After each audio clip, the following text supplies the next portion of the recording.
Volevo proprio garantire questo, che ogni giorno io sarò fuori dalla mattina alla sera con la polizia locale. La mia priorità oggi è proprio la sicurezza reale, e devo dire che le forze dell'ordine stanno facendo un grandissimo lavoro e percepita, e per migliorare la percezione di sicurezza sono disposto anche fisicamente a mettermi a disposizione per la comunità.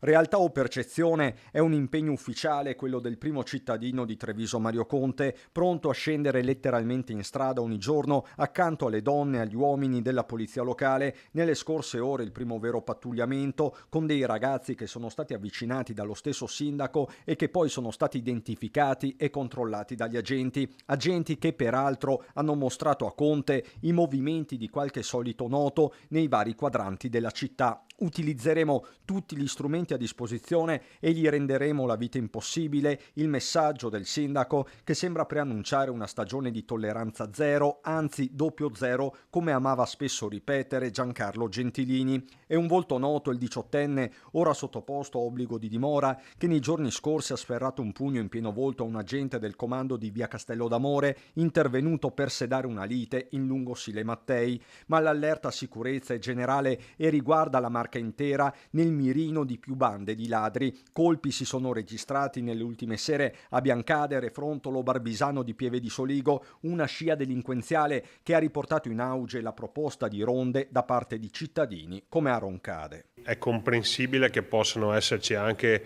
una voglia di farsi giustizia da soli. È altrettanto vero che noi, rappresentanti delle istituzioni, dobbiamo chiedere ai cittadini di fidarsi, di collaborare con le istituzioni, ma di non agire in prima persona. Non farsi giustizia da sé, il messaggio di Conte, anche come presidente dei sindaci del Veneto. Ci sono degli strumenti molto efficaci come il controllo di vicinato, quindi dei gruppi WhatsApp dove si possono condividere le informazioni e le segnalazioni, ma agire fisicamente in prima persona senza il supporto delle istituzioni non è certamente la strada corretta. Chiedo ai cittadini di utilizzare i canali ufficiali.